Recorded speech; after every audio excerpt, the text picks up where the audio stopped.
Buenas noches, amados hermanos, esperando en el Señor que se encuentren bien de salud física y espiritual.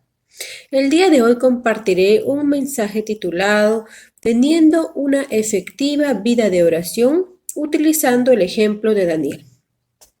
Me gustaría compartir con ustedes que, como seguramente muchos también, no siempre recibí un sí de parte de Dios. Pero eso sí, todas mis peticiones fueron respondidas siempre.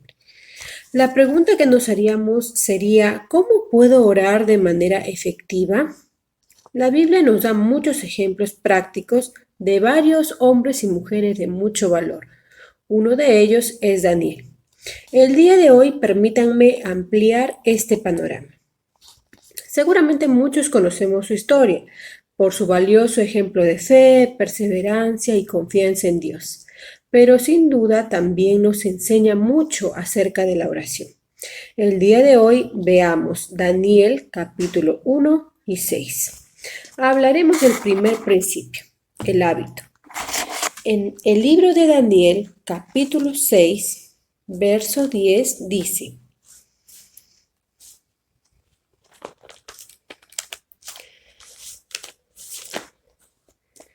Cuando Daniel supo que el edicto había sido firmado, entró en su casa y, abiertas las ventanas de su cámara que daban hacia Jerusalén, se arrodillaba 3 veces al día y oraba y daba gracias delante de su Dios, como lo solía hacer antes.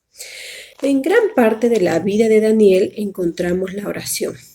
Cuando él era joven, retó al rey. Recordemos Daniel capítulo 1, verso 8.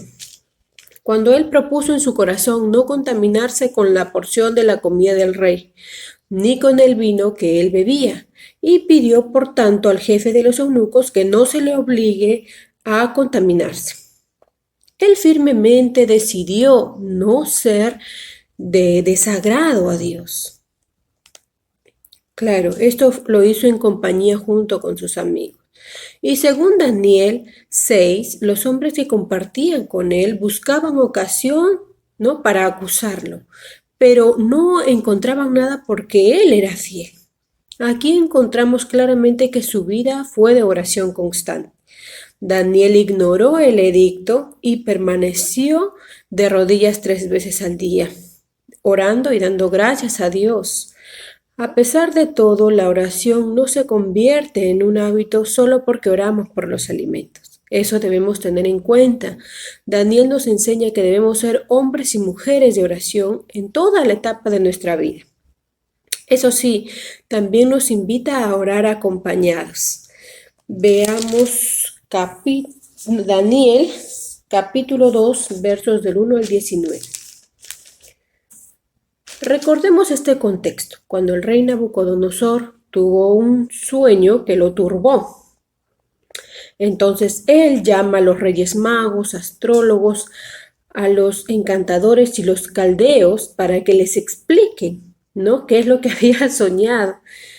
Sin embargo, Daniel se entera de esto y vemos el versículo 16 y dice: Daniel entró y pidió al rey que le diese tiempo y que él le mostraría la interpretación. Luego se fue Daniel a su casa e hizo saber lo que había a Ananías, Misael y Azarías, sus compañeros, para que pidiesen misericordias de Dios del cielo sobre este misterio, a fin de que Daniel y sus compañeros no pereciesen con los otros sabios de Babilonia.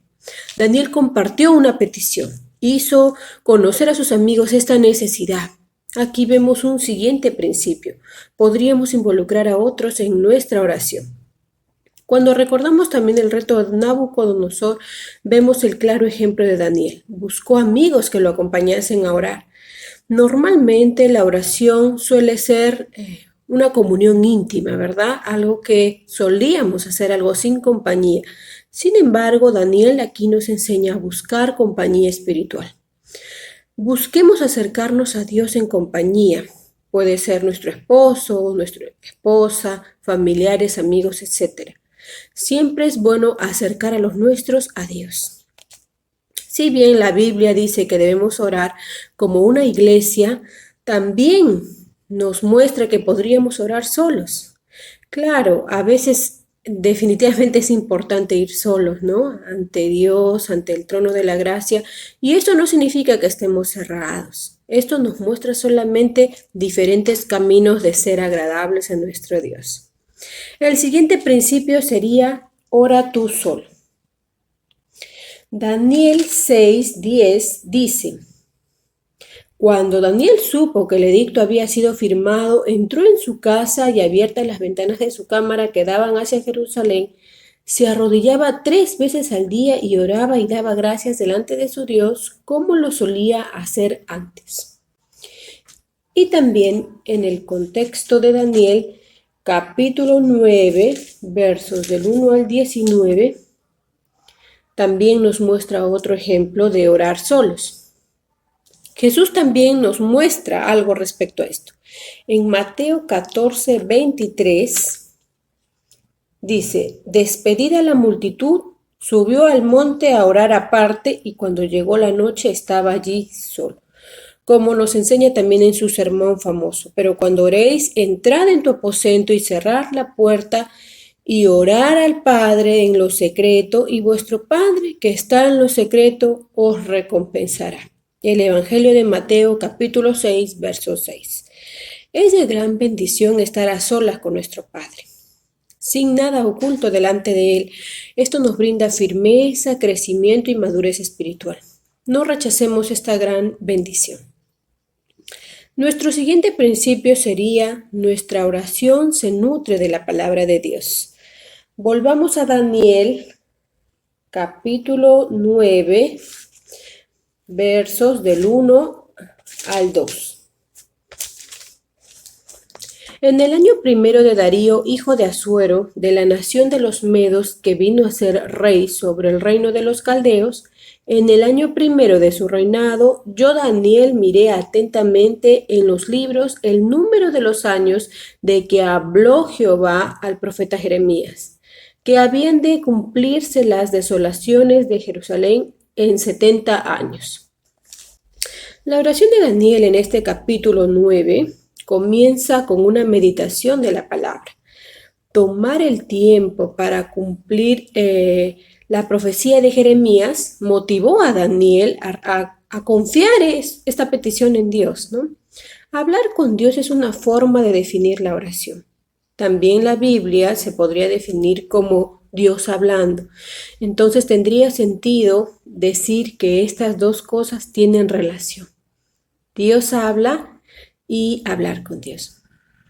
Conocer la palabra nos ayudará a tener buenas peticiones para pedir correctamente. Recordemos Santiago, capítulo 4, verso 3.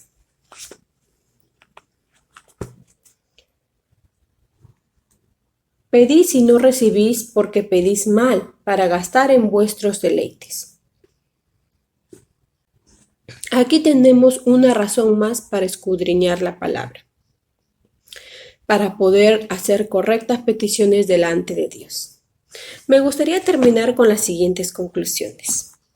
Daniel literalmente puso su vida en peligro, en riesgo, al orar. Él sabía muy bien el edicto que había firmado el rey, aún así no desistió de este actuar. Actualmente nosotros tenemos libre acceso a nuestro Padre. No desperdiciemos esta gran oportunidad. Siempre nosotros invertimos mucho en nuestro andar. Gastamos nuestro tiempo, dinero y energía en diferentes actividades y responsabilidades. Pero ¿qué estamos dispuestos a sacrificar en nombre de la oración? Quizás es el tiempo, la disposición. Y si nos sentimos desanimados y cargados, los animo a pasar más tiempo meditando en la palabra de Dios y luego nos acerquemos a Dios por medio de la oración con una mentalidad espiritual y no solo terrenal. Oremos juntos. Gracias, Padre, por este medio, también por tu palabra, porque esta es una conversación entre ambos, Señor, nosotros hablando y tú también. Mi Dios, te pido por mis hermanos, por tu congregación, que tú nos permitas, Señor, acercarnos siempre a ti, acompañados, solos, recordando tu palabra, Señor, para poder animarnos, para poder conocer lo que tú deseas que nosotros hagamos y pedir correctamente. Te pido por tu congregación para que tú hagas tu voluntad con ella, para que tú sigas usándola, Señor, para enaltecer tu nombre, Dios. Dejamos, Señor, este tiempo en tus manos, en el nombre de Jesús. Amén. Muchas gracias, hermanos. Bendiciones.